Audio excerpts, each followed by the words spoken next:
देखिए, इस वक्त एक बड़ी खबर आपको बता दें, सीधा आपके जेब से ये बड़ी खबर जुड़ी हुई है। पेट्रोल और डीजल के दामों में एक बार फिर बढ़ोतरी हुई है। 80 पैसे की ये बढ़ोतरी हुई है। कल हमने आपको जानकारी दी थी कि 3 दिनों में 80 पैसे बढ़ने के बाद करीब ₹2.40 की बढ़ोतरी हुई है और आज 80 पैसों की बढ़ोतरी पेट्रोल डीजल के दामों में एक बार फिर से हुई है। और पेट्रोल और डीजल के दाम 5 दिन में करीब ₹3.25 बढ़ गए हैं। ये बड़ी जानकारी हम आपको दे रहे हैं। 137 दिन तक पेट्रोल डीजल के दामों पर रोक लगी रही और उसके बाद दाम बढ़ना शुरू हुए। सिर्फ बीच में एक दिन का गैप, लेकिन 3 दिन में पेट्रोल डीजल के दाम करीब ₹3.25 बढ़ गए हैं। ये बड़ी जानकारी हम आपको दे रहे हैं। दिल्ली में पेट्रोल डीजल के दामों में 80 पैसे प्रति लीटर की बढ़ोतरी हुई है। 5 दिन में चौथी बार दाम बढ़े हैं और पेट्रोल और डीजल के दामों पर अब सिर्फ 5 दिन में करीब ₹3.25 का फर्क आ गया है। अब आपको एक बड़ी खबर बताते हैं। गूगल के खिलाफ देश में शिकायत की जांच करेगा सीसीआई, यानी कॉम्पिटिशन कमीशन ऑफ इंडिया। दरअसल सीसीआई ने कहा है कि शिकायत के मुताबिक ऑनलाइन न्यूज को लेकर गूगल अपनी मजबूत पोजीशन का गलत इस्तेमाल कर रहा है। प्रतिस्पर्धा नियमों की अनदेखी हो रही है। इसके अलावा ऑनलाइन न्यूज पर कमाई का हिस्सा भी मीडिया संस्थानों को नहीं दिया जा रहा। ऐसे में इंडियन न्यूज़पेपर सोसाइटी ने गूगल की शिकायत की है। शिकायत के बाद सीसीआई के डायरेक्टर जनरल गूगल पर लगे इन आरोपों की जांच करेंगे। योगी आदित्यनाथ के दूसरी बार मुख्यमंत्री पद की शपथ लेते ही गोरक्षपीठ के इतिहास में एक नया मील का पत्थर गड़ा गया है। योगी जिस गोरक्षपीठ से आते हैं, वो किस तरह से सामाजिक सरोकार से जुड़ी अपनी बड़ी भूमिका निभा रहा है, इस पर आपको एक रिपोर्ट दिखाते हैं। डीजे है, आतिशबाजी है, नारों में योगी नाम है, जयकारों में श्री राम है और जश्न में बुलडोजर ना हो ये तो हो ही नहीं सकता। कार्यकर्ता खुश हैं, समर्थक खुश हैं, गोरखपुर खुश है, गोरक्षपीठ खुश है। पिछली बार जब योगी ने शपथ ली थी तो एक महंत थे और अब जब उन्होंने शपथ ली तो वो एक महंत के साथ साथ बुलडोजर बाबा भी कहलाए। उत्तर प्रदेश की राजनीति में नया इतिहास बना तो गोरक्षपीठ के इतिहास में मील का पत्थर गड़ा गया। यूपी की राजनीति में योगी आदित्यनाथ गोरक्षपीठ की तीसरी पीढ़ी है।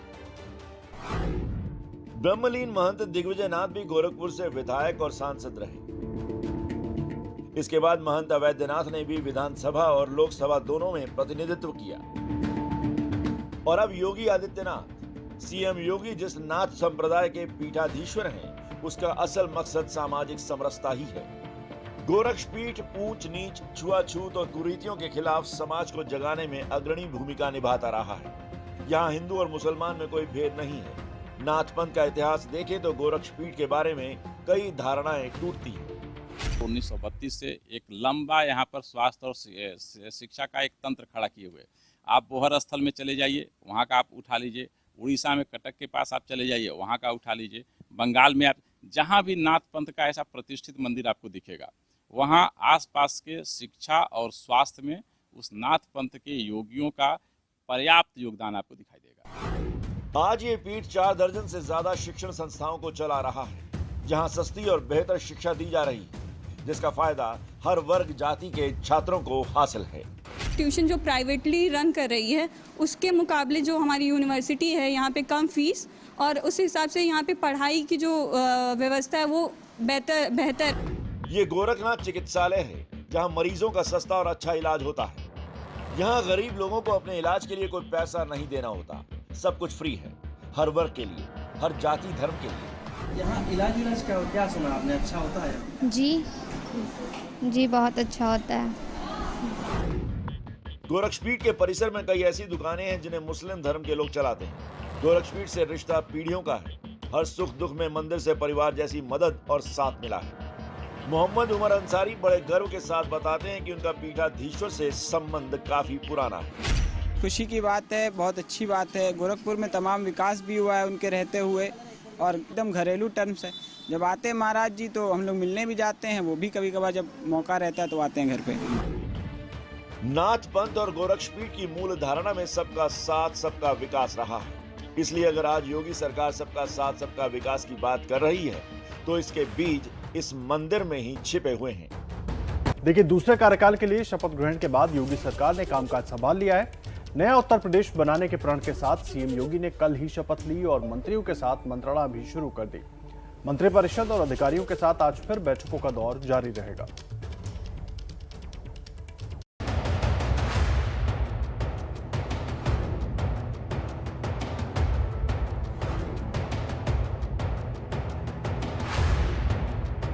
शपथ ग्रहण के साथ ही आम जनता से किए गए शपथ को पूरा करने के लिए एक्शन में दिखे योगी आदित्यनाथ।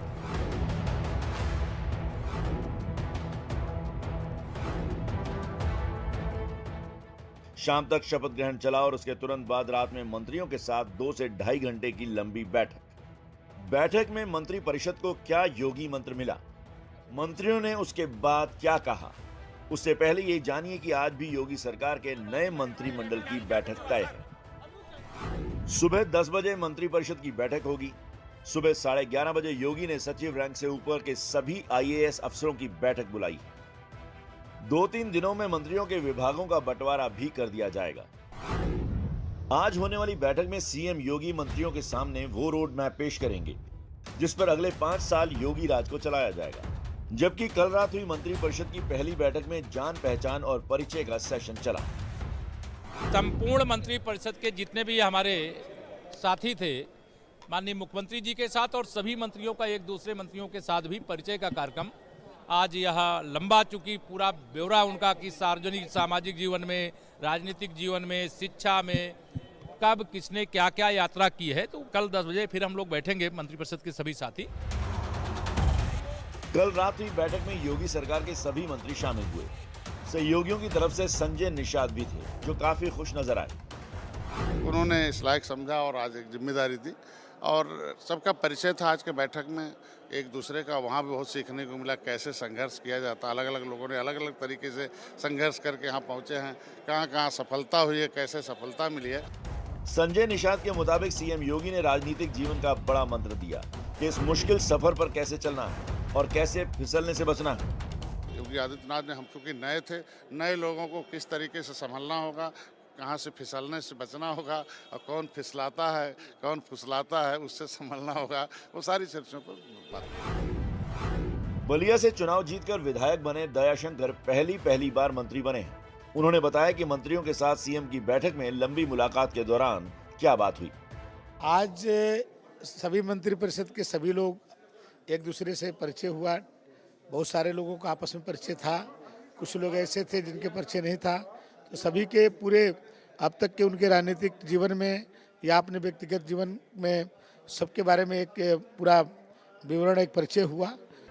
योगी सरकार 1 में कैबिनेट के कामकाज के मामले में बड़ा नाम रहे ब्रजेश पाठक को इस बार अपने काम का इनाम मिला है। साधारण परिवार से आने वाला हमारे मंत्रियों को एक सिस्टम डेवलप तो ये वो तमाम चेहरे हैं जिनके आसरे अगले 5 सालों तक योगी 2.0 का शासन चलेगा। खुद योगी ने शपथ से पहले जो प्रण लिया उसे पूरा किया जाएगा। ईश्वर की शपथ लेता हूं कि योगी 2.0 की मंत्रिपरिषद में पुराने 20 मंत्रियों को जगह नहीं मिल पाई। वजह ये कि अब की बार एक शानदार टीम बनाने की कोशिश हुई है जिसमें बुजुर्गों का तजुर्बा भी है, युवाओं का जोश भी और पेशेवर लोगों की तकनीकी सोच भी।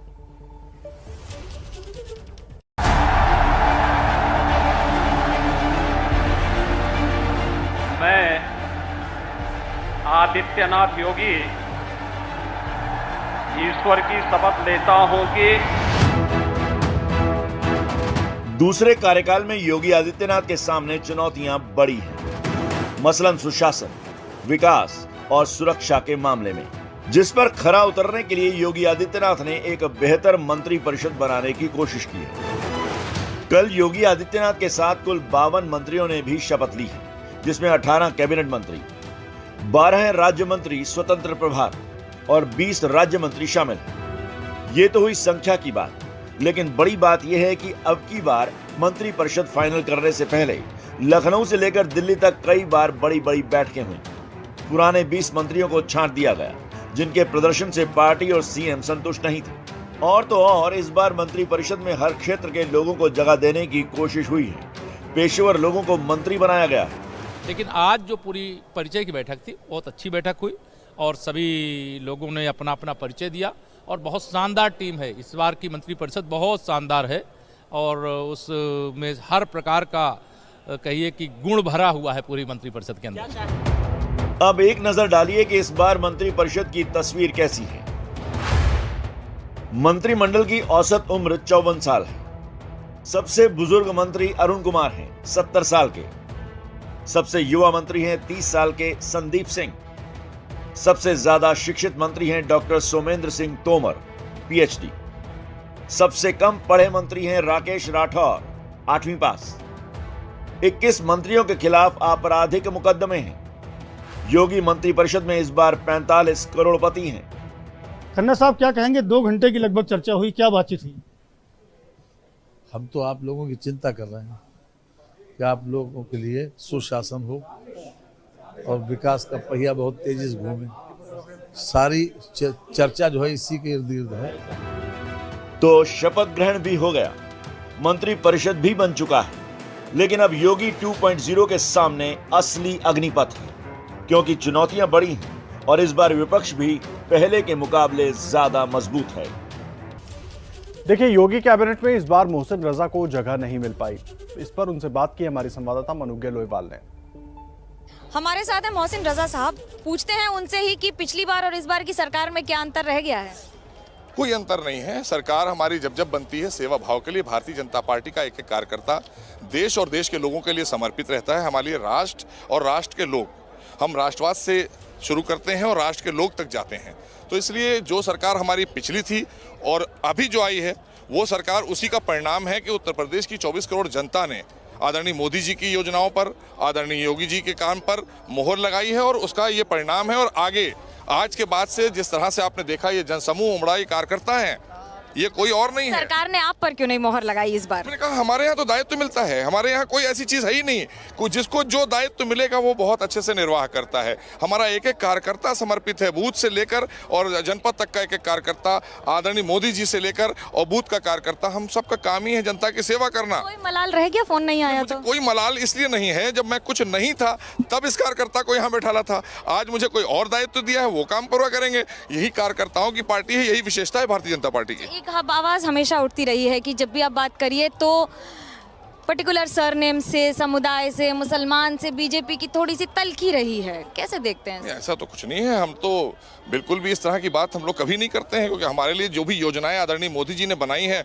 उनका क्रियान्वयन आदरणीय योगी जी के नेतृत्व में बिना भेदभाव के हुआ है। मत और मजहब हमने देखा ही नहीं, जाति और संप्रदाय देखकर थोड़ी बांटी हैं। और आपने देखा है बड़ी तादाद में योजनाएं बांटी हैं। अगर टीका लग रहा है तो सभी लोगों को लग रहा है, उसमें कोई जाति, कोई मत और कोई मजहब नहीं देखा गया है। और अगर किसी को राशन मिल रहा है उसमें कोई मत और जाति नहीं देखी जाती है। तो भारतीय जनता पार्टी भारतीय जनता के लिए समर्पित है, उसमें सभी आते हैं। आप अच्छे स्पोक्स पर्सन हैं, तो आज मैं आपको बिना कोई कविता या कोई अपने अंदाज में बिना बोले जाने नहीं दूंगी। नहीं, मैंने कहा ना कि देखिए, मुझको एहसास ना कुछ उनको खबर होती है, मुझको एहसास ना कुछ उनको खबर होती है, जिंदगी यूं भी मोहब्बत में बसर होती है। इसी तरह सुबह, शाम और सहर होती है। कैमरा पर्सन सूरज पांडे के साथ मनोज्ञा लोईवाल, लखनऊ, एबीपी न्यूज।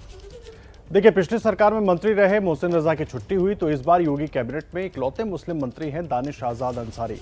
उन्हें योगी का बेहद करीबी माना जाता है। उनसे बात की हमारे संवाददाता रणवीर ने। सबसे हैरान करने वाला नाम दानिश आजाद साहब का। दानिश भाई, बधाई आपको। और आज की बैठक में क्या हुआ? आज की बैठक में माननीय मुख्यमंत्री योगी आदित्यनाथ जी ने हम सभी मंत्रियों का परिचय लिया तथा आगामी हमें सरकार में क्या करने हैं, आम जनता के लिए, उत्तर प्रदेश की तमाम युवाओं के लिए, नौजवानों के लिए, किसानों के लिए क्या क्या योजनाएं हैं, किस तरह हमें दिन रात मेहनत करके इस उत्तर प्रदेश को और उत्तम प्रदेश बनाना है, इस विषय पर चर्चा हुई। दानिश भाई, आप कल तक आपने सोचा था कि आप मंत्री बन जाएंगे? देखिए, वाकई मैंने नहीं सोचा था और यही भारतीय जनता पार्टी की खूबसूरती है कि भारतीय जनता पार्टी में मेरे जैसा एक साधारण परिवार से आने वाला नौजवान भी इतनी बड़ी पोस्ट पे जा सकता है। ये वाकई भारतीय जनता पार्टी में ही पॉसिबल है। बहुत शुक्रिया दानिश भाई, बधाई आपको, शुभकामनाएं। इस सरकार के सबसे चर्चित नामों में से एक नाम है डॉक्टर संजय निषाद जी का, बीजेपी के सहयोगी हैं। सर, एक तो आपको बधाई, कैबिनेट मंत्री बन गए आप। क्या आज बैठक में बातचीत? बहुत बधाई आपके चैनल को भी, जनता को भी, शीर्ष नेतृत्व को, मोदी जी, योगी जी को, प्रधानमंत्री जी को, अमित शाह जी को, नड्डा साहब को, धर्मेंद्र प्रधान जी को, माननीय योगी आदित्यनाथ जी को। उन्होंने इस लायक समझा और आज एक जिम्मेदारी दी और सबका परिचय था आज के बैठक में एक दूसरे का। वहाँ भी बहुत सीखने को मिला कैसे संघर्ष किया जाता। अलग अलग लोगों ने अलग अलग तरीके से संघर्ष करके यहाँ पहुँचे हैं। कहाँ कहाँ सफलता हुई है, कैसे सफलता मिली है उसमें सभी लोगों ने इसका चर्चा। उसमें एक मैं धन्यवाद दूंगा कि आज जीवन का पहला ज्ञान था कि कैसे ईमानदार सबको छवि बनाई जा सकती है और कौन सी शक्तियाँ हैं किसी की छवि बिगाड़ती हैं, उस पर सतर्क रहना है, वो गाइडलाइन दिया माननीय। ये बड़ी महत्वपूर्ण बात आपने कही है कि ईमानदार कैसे रहना है और कैसे आपकी छवि ना बिगड़े, इस पे तो ये 2.5 घंटा इसी पे बात हुई। नहीं, लंबे ज़्यादातर लोगों की संख्या ज़्यादा थी, 50 लोगों के आसपास संख्या थी, तो एक दूसरे का 2-4-4 5-5 मिनट का प्रोफाइल था पूरा, पढ़ाई से लेकर राजनीतिक कैरियर, सामाजिक कैरियर, संघर्ष, कहाँ हारे कहाँ जीते, क्या योगदान रहा, किन किन विभागों में रहे हैं, किन किन क्षेत्रों में रहे, किस संगठनों से काम किया, इसलिए लंबा उसमें चर्चा हुआ। और माननीय योगी आदित्यनाथ ने, हम चूँकि नए थे, नए लोगों को किस तरीके से संभलना होगा, कहाँ से फिसलने से बचना होगा और कौन फिसलाता है कौन फुसलाता है उससे संभलना होगा, वो सारी चर्चाओं पर बात। विभाग कब तक मिल रहे हैं? उसके लिए देखिए सेवा करना है तो सरकार कब तक मिल जाएंगे? आज हो जाएगा? अब वो समय 2-3 दिन का बात किया उन्होंने, आप करेंगे। और सेवा तो सरकार से होती है और सरकार के हम लोग अंग है, कोई भी प्रोफाइल में। योगी कैबिनेट में जगह पाने वाले धर्मपाल सिंह से बातचीत की हमारी संवाददाता मनोज्ञा लोईवाल ने। सुनिए। राजनीति में कई सारे परिवर्तन तो हो गए हैं, लेकिन इस बार धर्मपाल सिंह जी भी कैबिनेट मंत्री बन गए हैं। कितना उत्साह और कितना भरोसा, अब काम में क्या क्या बदला जाएगा? देखिए, योगी सरकार की 2 प्राथमिकताएं हैं, नंबर 1 विकास, नंबर 2 सुरक्षा। और इस विकास और सुरक्षा में योगी जी के 2 बुलडोजर हैं। एक बुलडोजर विकास करने का है, दूसरा बुलडोजर अपराधियों के विनाश करने का है। तो जनता में 2 ही आवश्यकताएं, ये विकास हो जाए और जनता भयमुक्त हो जाए। खेत में काम करने वाला व्यक्ति सुरक्षित, दुकान में काम करने वाला व्यक्ति सुरक्षित, सड़क पे चलने वाला आम नागरिक सुरक्षित। तो उत्तर प्रदेश का विकास तो होना ही है। और अब चौमुखी विकास इसलिए होगा कि उत्तर प्रदेश में राम राज्य की स्थापना हो चुकी है। विभाग मिल गया है क्या? विभाग की बात जो जिम्मेदारी मिलेगी निर्वहन करेंगे। देखिए, बीरभूम नृशंस हत्याकांड की जांच अब सीबीआई करेगी। राज्य की एसआईटी जांच बंद कर दी गई है। कलकत्ता हाईकोर्ट की निगरानी में हो रही इस जांच से क्या ममता सरकार की मुश्किलें बढ़ने वाली हैं, आपको दिखाते हैं इस रिपोर्ट के जरिए।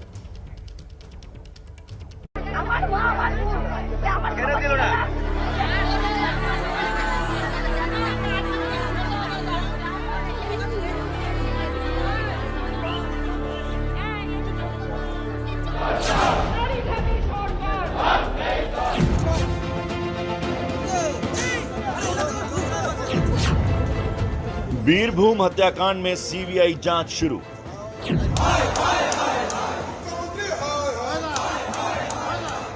सड़क पर भी घिर रही है ममता।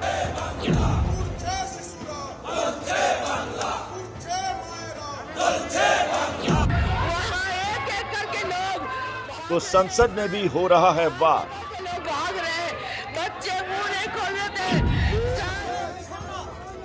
ममता सरकार के लिए बढ़ गई मुश्किल।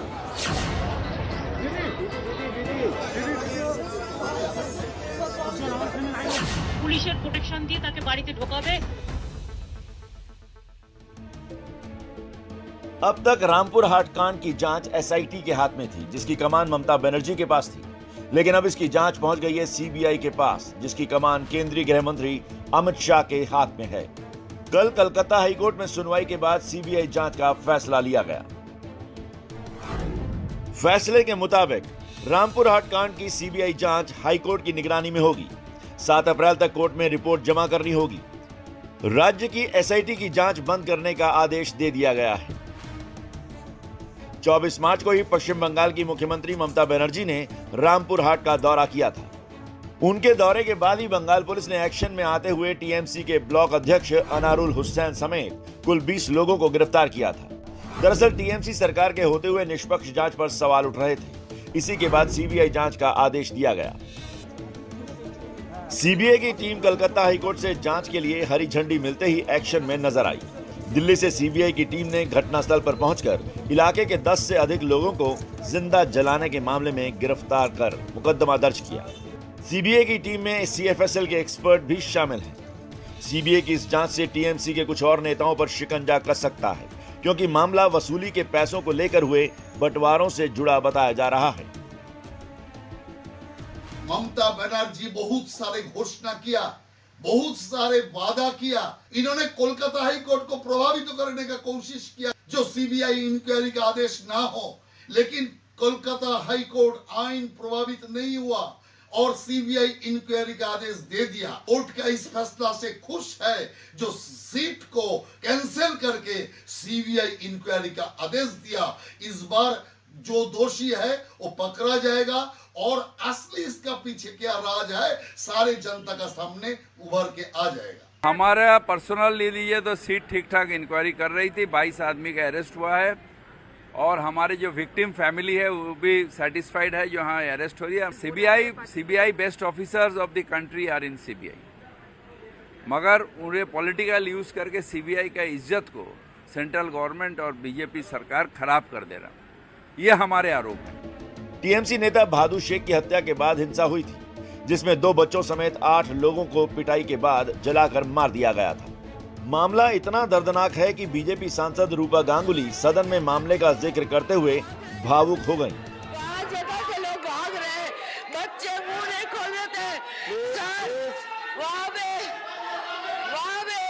बंगाल में लोगों को जीने का हक है क्या?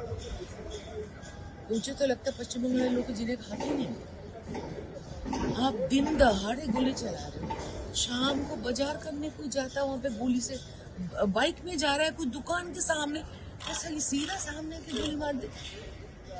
क्या मतलब लोग जिए कैसे? वहीं कोलकाता में बुद्धिजीवियों ने प्रदर्शन कर घटना का विरोध किया। इस प्रदर्शन में शिक्षाविद, फिल्मकार, लेखक और दूसरे पेशों से जुड़े लोग शामिल थे। इस पूरे मामले में ममता सरकार कटघरे में है, क्योंकि घटना में उन्हीं की पार्टी के नेता का नाम है। इस मसले पर ममता सरकार को बर्खास्त करने की मांग हो रही है।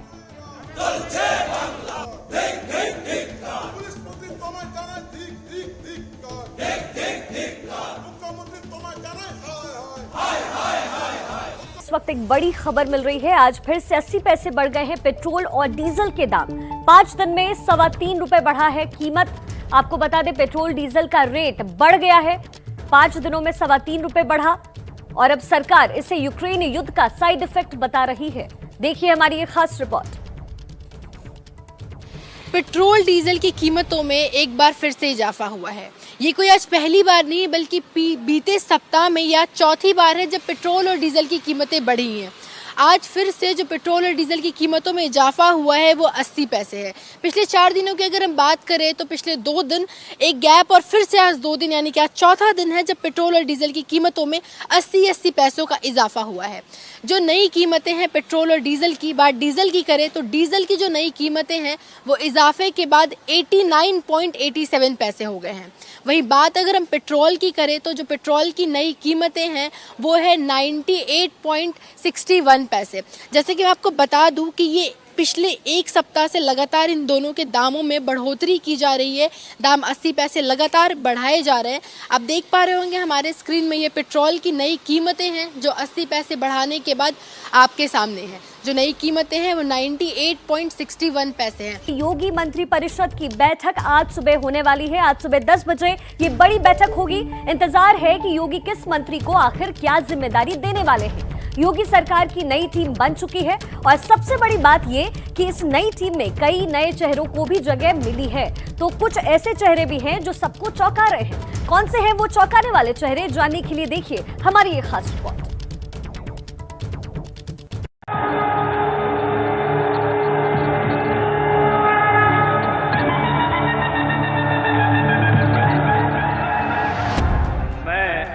आदित्यनाथ योगी मैं ईश्वर की शपथ लेती हूँ। मैं ब्रजेश पाठक ईश्वर की शपथ लेता हूँ। मैं ईश्वर की शपथ लेता हूँ। योगी 2.0 के मंत्रियों की लिस्ट फाइनल करने के लिए दिल्ली में कई दौर की बैठकें हुई और तब जाकर तय हुआ कौन अंदर आएगा, कौन बाहर जाएगा, कौन डिप्टी सीएम बनेगा। लेकिन बीजेपी ने इन सवालों पर शपथ के पहले तक सस्पेंस बनाए रखा और जब शपथ ग्रहण समारोह हुआ तो कल इस मंच पर कई चौंकाने वाले चेहरे सामने आए।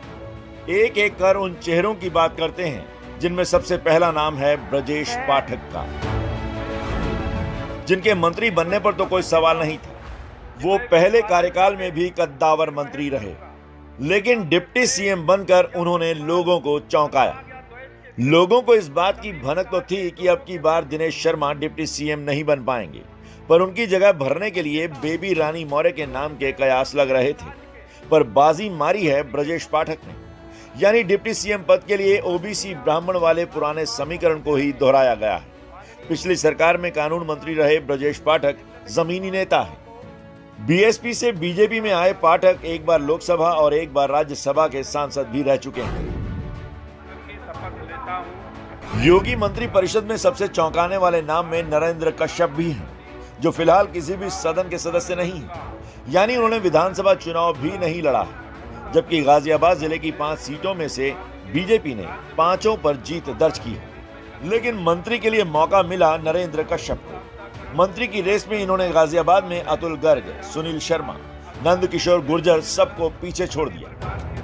बीएसपी से बीजेपी में आए नरेंद्र कश्यप राज्यसभा सांसद भी रह चुके हैं। कुछ साल पहले ही बीजेपी में शामिल हुए हैं। अब अचानक मंत्री बनने से गाजियाबाद के सेक्टर 23 में उनके घर पर खुशी का माहौल है। ढोल बज रहे हैं, मिठाइयां बांटी जा रही हैं। तो चुनाव नहीं लड़कर भी मंत्री बनने वालों में सबसे ज्यादा किसी चेहरे ने चौंकाया है तो वो है युवा दानिश आजाद अंसारी।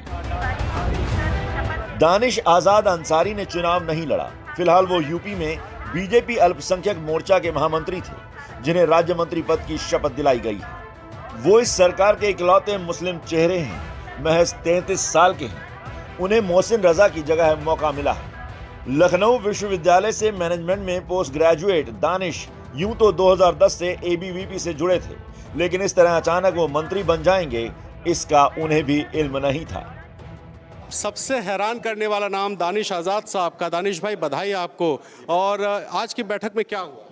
आज की बैठक में माननीय मुख्यमंत्री योगी आदित्यनाथ जी ने हम सभी मंत्रियों का परिचय लिया तथा आगामी हमें सरकार में क्या करने हैं, आम जनता के लिए, उत्तर प्रदेश के तमाम युवाओं के लिए, नौजवानों के लिए, किसानों के लिए क्या क्या योजनाएं हैं, किस तरह हमें दिन रात मेहनत करके इस उत्तर प्रदेश को और उत्तम प्रदेश बनाना है, इस विषय पर चर्चा हुई। दानिश भाई, आप कल तक आपने सोचा था कि आप मंत्री बन जाएंगे? देखिए, वाकई मैंने नहीं सोचा था, और यही भारतीय जनता पार्टी की खूबसूरती है कि भारतीय जनता पार्टी में मेरे जैसा एक साधारण परिवार से आने वाला नौजवान भी इतनी बड़ी पोस्ट पे जा सकता है। ये वाकई भारतीय जनता पार्टी में ही पॉसिबल है। नरेंद्र कश्यप, दानिश अंसारी समेत अब की बार कुल 6 ऐसे नाम हैं जो किसी राज्य के किसी भी सदन के सदस्य नहीं हैं, लेकिन योगी के नए मंत्री परिषद में शामिल किए गए हैं। इसमें दयाशंकर मिश्र, जसवंत सैनी, जेपीएस राठौर, दिनेश प्रताप सिंह का नाम भी है। यूपी के सीएम योगी आदित्यनाथ अब बुलडोजर बाबा भी कहलाने लगे हैं और जनता से लेकर पड़ोसी राज्यों की राजनीति भी उनसे खासी प्रभावित है। बिहार में भी अब बुलडोजर सरकार की सख्ती का प्रतीक बन रहा है, तो मध्य प्रदेश के छतरपुर में भी शिवराज सिंह का बुलडोजर कार्रवाई में जुटा हुआ है। 3 अलग अलग तस्वीरें आपको दिखा रहे हैं। बिहार के दरभंगा में सरकारी जमीन पर अतिक्रमण के खिलाफ बुलडोजर चला। यहां दबंगों ने जाले में अवैध निर्माण किया था, जिसे गिरा दिया गया। दूसरी तस्वीर आप यूपी के जश्न की देख रहे हैं, जहां पर बीजेपी की ऐतिहासिक चुनावी जीत रही हो या फिर योगी आदित्यनाथ का शपथ ग्रहण समारोह, हर जगह जश्न की तस्वीरों में बुलडोजर जरूर नजर आया। और तीसरी तस्वीर आपको मध्य प्रदेश के छतरपुर की दिखा रहे हैं। यहाँ एंटी माफिया अभियान के चलते रामगढ़ में माफिया शहजाद खान के फार्म हाउस को जमींदोज कर दिया गया। तो बुलडोजर कैसे अब सत्ता का प्रतीक बनता जा रहा है, इन 3 तस्वीरों के जरिए हम आपको समझाने की कोशिश कर रहे हैं। क्या यूपी की तरह बिहार में भी बुलडोजर चलेगा? हमारे साथ भूमि सुधार एवं राजस्व मंत्री रामसूरत राय हैं, जो बीजेपी के वरिष्ठ नेता भी हैं। बिहार में सुना कि सर इसकी शुरुआत भी हो गई है और आने वाले समय में और तेजी से बुलडोजर मैंने कहा था कि अगले वित्तीय वर्ष के अप्रैल के फर्स्ट वीक से चालू होगा, लेकिन मुझे खुशखबरी देते हुए बहुत काफ़ी खुशी हो रही है कि हमारे पदाधिकारियों ने दरभंगा जिले के जाले, विधानसभा के जाले में आज बुलडोजर चलाने का काम किया और वहाँ कार्रवाई शुरू हो गई है। और मैंने अपने तमाम 500-400 अंचल को भी आदेशित किया है कि जितने अतिक्रमणवाद केस चल रहे हैं, जिनकी सुनवाई हो चुकी है, जिनका कोर्ट से आदेश आ चुका है, वैसे लोगों का इमीडिएट अप्रैल महीने में खाली कर देना है। बाकी जो भी विवादित ज़मीन है उसको सुनवाई करके फटाफट जून तक सभी को खाली कर देना। बिहार में जितने भी अवैध कब्जे हैं या जहाँ पे ज़बरदस्ती ज़मीन किसी की है, कब्जा करके किसी ने अपना कुछ बना लिया, तो सबको आप ध्वस्त करेंगे? निश्चित रूप से जांचोपरांत सही पाए जाने पर, जहां पर कोर्ट का आदेश हो, चाहे अंचलाधिकारी का हो, डीसीएलआर का हो, एडीएम का हो, डीएम का हो, कमिश्नर का हो, बीएलटी का हो, यानी जो कोर्ट की प्रक्रिया है, जो नियमावली के अनुसार जो सही होता है वैसे जगहों पर खाली कराई जाएगी। यूपी की तरफ बुलडोजर चलेगा या बिहार का बुलडोजर कुछ अलग? बिहार का कुछ अपना पहचान पूरे देश में है, बिहार खुद सक्षम है, बिहार का अपना एक नमूना है, वह पेश करेगा बिहार। देखिए, यूक्रेन पर रूस का हमला लगातार जारी है। रूस का दावा है कि डॉनबास में 54% इलाके पर विद्रोही कब्जा कर चुके हैं। इसके जवाब में अलगाववादियों की सेना गोले बरसाने का वीडियो भी सेना की तरफ से जारी किया गया है, जबकि लुहांस्क इलाके में 93% इलाके पर विद्रोहियों ने कब्जा कर लिया है और इन्हीं दो इलाकों में रूसी भाषियों पर अत्याचार का जिक्र कर रूस ने हमला किया था।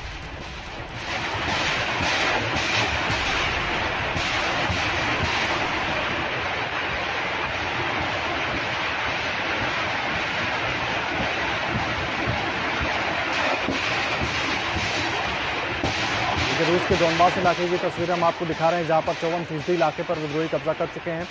अलगाववादियों की सेना के गोले बरसाने का ये वीडियो हम आपको दिखा रहे हैं और लगातार इसी तरह से गोले बरसाए जा रहे हैं, जबकि लुहांस्क इलाके में 93% इलाके पर विद्रोहियों ने कब्जा कर लिया है और इन दो इलाकों पर रूसी भाषियों पर अत्याचार का जिक्र कर रूस ने हमला किया था। युद्ध के मैदान से एक और बड़ी खबर आपको बता दें, जहां से बड़ी तस्वीर सामने आई है। रूसी हमले के बाद एक तेल डिपो में जबरदस्त आग लगी है। कीव के आसमान में काले धुएं का गुबार नजर आ रहा है। स्थानीय लोगों के मुताबिक रूस ने इस डिपो पर मिसाइल से हमला किया, लेकिन वहां रहने वाले लोग अब भी पूरे साहस के साथ डटे हुए हैं, अपनी जगह छोड़कर भागने को बिल्कुल तैयार नहीं है। कीव के आसमान की तस्वीर आप देख रहे हैं, जहां पर एक तेल डिपो पर मिसाइल गिरी, जिसके बाद भी लोग वहीं आसपास डटे हुए हैं, छोड़कर जाने को तैयार नहीं है। कीव के एक तेल डिपो पर जबरदस्त मिसाइल अटैक हुआ। एक तरीके से निशाना बनाया गया ताकि फ्यूल लाइन को, फ्यूल सप्लाई को पूरी तरीके से काटा जा सके और लगातार कीव में, खार्किव में और तमाम यूक्रेन के दूसरे बड़े शहरों पे बमबारी कर रहा है रूस। बड़ी खबर आपको बता दें, चेर्निहिव में भी रूस ने एक बड़ा हमला किया है। विजुअल जारी कर रूस ने दावा किया कि उसकी सेना ने यूक्रेन की आर्टिलरी को पूरी तरह तबाह कर दिया है। रूस के मुताबिक यूक्रेनी सेना की तोपें चेर्निहिव के इंडस्ट्रियल इलाकों में छिपा कर रखे गए थे, जिससे रूसी अटैक से तबाह कर दिया है। रूस ने आरोप लगाया है कि इंडस्ट्रियल इलाके में तोपखाने बनाए गए थे, जिससे रूस ने पूरी तरीके से, यानी कि यूक्रेन की आर्टिलरी को तबाह कर दिया है।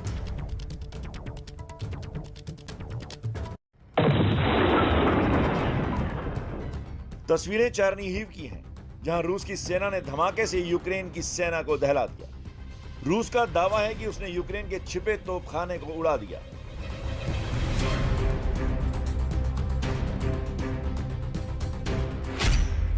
वहीं ये तस्वीरें हैं कीव के नजदीक शहर इरपिन की, जहां दूर से इमारत से धुआं आता नजर आ रहा है।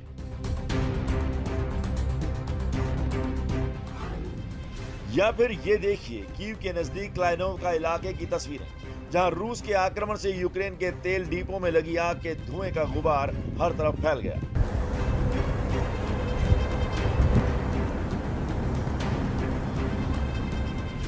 यूक्रेन में जगह जगह तबाही नजर आ रही है।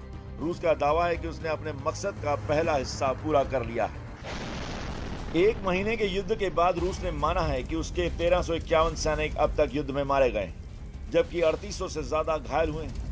यूक्रेन दावा करता रहा है कि उसने रूस के करीब 14,000 सैनिकों को मार डाला है। यूक्रेन का दावा है कि रूस अपने पहले मकसद में नाकामयाब रहा है। वहीं रूस का दावा है कि डोनबास में 54% इलाके पर विद्रोही कब्जा कर चुके हैं। ये तस्वीरें डोनबास के विद्रोहियों की हैं, जो यूक्रेनी सेना से मोर्चा ले रहे हैं, जबकि रूस का दावा है कि लुहांस्क इलाके में 93% इलाके पर कब्जा कर लिया गया है। वहीं अमेरिकी राष्ट्रपति ने यूक्रेन के पड़ोसी देश पोलैंड में नाटो के सैन्य अड्डे पर पहुंचकर रूस को सीधा संदेश दिया। यहां उन्होंने अमेरिकी सैनिकों से मुलाकात भी की। बाइडेन 4 दिन के दौरे पर यूरोप में हैं। उनका मकसद नाटो देशों की तैयारी परखना और रूस को संदेश देना है कि भले ही नाटो देश युद्ध में सीधा हिस्सा नहीं ले रहे हैं, लेकिन नाटो की फौज यूक्रेन बॉर्डर पर रूस की चुनौती का सामना करने को तैयार है। रूस और यूक्रेन की चल रही जंग को 1 महीने से ज्यादा का समय अब तक हो चुका है, लेकिन न रूस रुकने को तैयार है और न ही यूक्रेन झुकने के लिए तैयार। यूक्रेन के बॉर्डर से लगे शहर बेलगोरेड शहर में कैसे हैं हालात, उसका जायजा लिया एबीपी न्यूज संवाददाता नीरज राजपूत ने। देखिए हमारी एक्सक्लूसिव रिपोर्ट। ये है यूक्रेन बॉर्डर से लगा रूसी शहर बेलगोरेड, जहां हर चीज सामान्य लग रही है।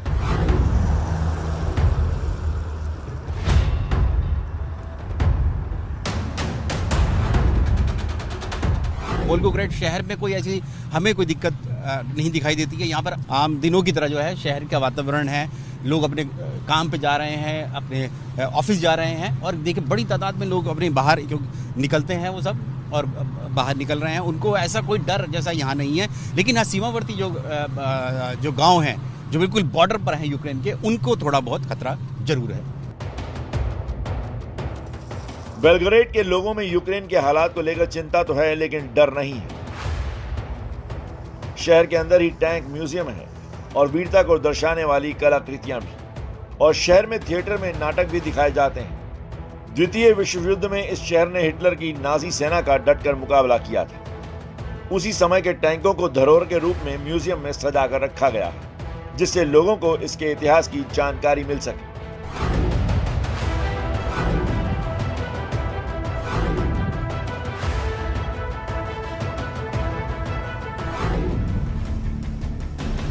जब एबीपी न्यूज संवाददाता बेलगोरेड बॉर्डर से खार्किव जाने के लिए बढ़े तो उनको बॉर्डर खार्किव का बोर्ड दिखाई दिया।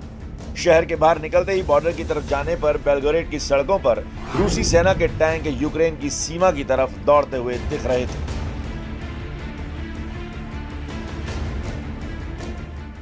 लेकिन खार्किव से करीब 30 किलोमीटर पहले उन्हें रोक लिया गया।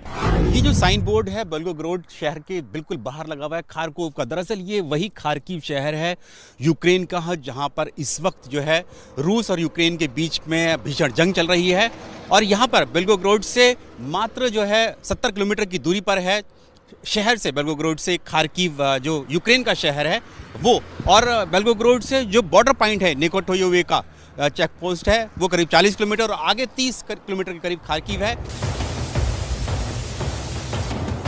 रूस के टैंकों पर आपने जेड का निशान बना हुआ देखा होगा, ऐसे ही निशान शहर में भी दिखाई दिए। यूक्रेन पर जब रूस की जो सेना ने अपने स्पेशल मिलिट्री ऑपरेशन किए, यानी कि जो पूरी दुनिया कह रही है कि युद्ध यानी हमला किया, तो उनकी गाड़ियों पर जेड लिखा होता है। और हम लोग देखते हैं कि यहाँ पर जो बेलगोग्राड में जो आम गाड़ियाँ हैं उनके ऊपर भी रूसी सेना को सपोर्ट करने के लिए गाड़ियों पर जेड लिखा हुआ है। हम लोग देख रहे हैं जो हमारे आगे गाड़ी जा रही है, कैमरामैन मान दिखा रहे हैं, उस पर भी जेड लिखा हुआ है। हमारी कोशिश यूक्रेन बॉर्डर से लगते रूस के आखिरी गांव में जाने की थी, जहां यूक्रेन ने बमबारी की थी, लेकिन रूसी सेना ने हमें रोक दिया। यूक्रेन सीमा जाने के लिए हमारा सफ़र मॉस्को से शुरू हुआ था और मॉस्को से हम करीब 10-11 घंटे की जर्नी करने के, करीब 700 किलोमीटर चलने के बाद रूस के आखिरी शहर पहुंचे थे, बेलगोग्राड पहुंचे थे। और वहां से हमने कोशिश की यूक्रेन सीमा की जाने के लिए, जहां पर खार्कोव यानी कि खार्किव का बोर्ड भी लगा हुआ है कि वहां से हम लोग जा भी सकते हैं खार्किव, यानी कि आम दिनों में जा सकते थे। अभी युद्ध के हालात हैं इसलिए नहीं जा सकते हैं। अन्यथा खार्किव जाने के लिए, जो कि बेलगोग्राड सीमा से महज 30 किलोमीटर की दूरी पर है, वहाँ से आप बाई रोड भी जा सकते हैं और सड़क के रास्ते भी जा सकते हैं और ट्रेन भी जाती है वहाँ से। लेकिन अब क्योंकि हालात ऐसे हैं, युद्ध ऐसे हालात बने हुए हैं, हम लोग पहुँचे और जो आखिरी पोस्ट थी जो वहाँ पर सेना की और पुलिस की, उन्होंने हमें मना किया कि उसके आगे नहीं जा सकते हैं हम। कैमरामैन मान के साथ नीरज राजपूत, एबीपी न्यूज़, रूस यूक्रेन सीमा, बेलगोग्राड। और देखिए, संसद सत्र को टालकर इमरान खान ने भले ही कुर्सी बचाने की कोशिश की हो, लेकिन अब विपक्ष सड़कों पर उतरकर इमरान को गद्दी छोड़ने को मजबूर करेगा। विपक्ष का मार्च आज शुरू हो रहा है, जो 28 तारीख को इस्लामाबाद पहुंचेगा। वहीं इमरान ने भी अपने समर्थकों को इस्लामाबाद बुलाया है, जिससे इस्लामाबाद में खून खराबे की आशंका सताने लगी है।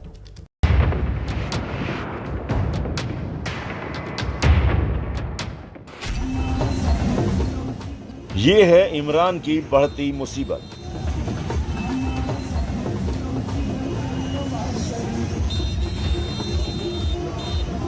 पाकिस्तान में एकजुट विपक्ष का लॉन्ग मार्च इस्लामाबाद की तरफ बढ़ रहा है। ये मार्च 28 तारीख को इस्लामाबाद में दाखिल होगा। मार्च का एक सिरा जुड़ा है खैबर पख्तूनख्वा के डेरा इस्माइल खान से। यहां मौलाना फजलुर रहमान के नेतृत्व में मार्च शुरू होगा और शाम को इस्लामाबाद के नजदीक पहुंचेगा। वहीं नवाज शरीफ की पार्टी PMLN के नेता हमजा शहबाज और मरियम नवाज के नेतृत्व में मार्च का दूसरा सिरा लाहौर से शुरू होगा, जो 28 मार्च को इस्लामाबाद पहुंचेगा। यानी इस्लामाबाद के लिए एक मोर्चा उत्तर से खुलेगा तो एक इस्लामाबाद के दक्षिण से पहुंचेगा। ये तैयारी है इमरान खान को घेरने की। इस मार्च से इमरान ऐसे घबराए हैं कि वो भी अपने समर्थकों को इस्लामाबाद में जुटा रहे हैं। सड़क पर संग्राम तो है ही, वहीं पाकिस्तान संसद में इमरान ने 3 दिन के लिए कुर्सी बचा ली। अब संसद का सत्र 28 मार्च को शाम 4 बजे शुरू होगा और उसी दिन अविश्वास प्रस्ताव लाया जा सकता है। असल में इमरान खान ने 27 मार्च को इस्लामाबाद में एक बहुत बड़ी रैली बुलाई है जिसमें वो अपनी ताकत का मुजाहरा करना चाहते हैं। इसके साथ ही वो सियासी माहौल को अपने हक में ढालने की कोशिश भी कर रहे हैं और अगर इसी के बीच उनको वक्त मिल गया तो वो शायद मिलिट्री इस्टेब्लिशमेंट से और अपने सियासी हमायती जो उनसे नाराज़ हो गए हैं उनके साथ ताल्लुकात अपने ठीक करने की भी कोशिश करेंगे। इमरान खान पूरी जुगत में लगे हैं कि उनकी कुर्सी बच जाए, लेकिन बागी इसमें सबसे बड़ी मुसीबत बने हुए हैं। 10 मंत्री समेत 2 दर्जन सांसद इमरान का साथ छोड़ चुके हैं। ऐसे में इमरान की सरकार का जाना तय माना जा रहा है, लेकिन पूरी संभावना है कि इमरान जाते जाते संसद भी भंग कर जल्दी चुनाव का इंतजाम कर जाएं। लगातार होती इमरान की रैलियां भी इसी तरफ इशारा कर रही हैं।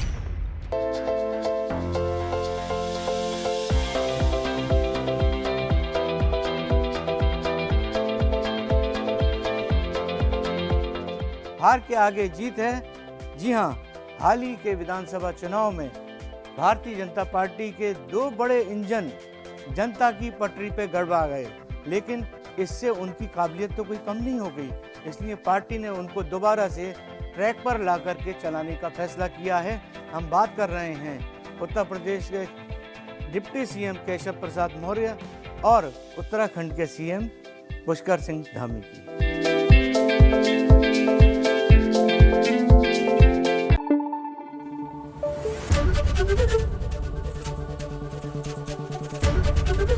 एबीपी न्यूज आपको रखे आगे।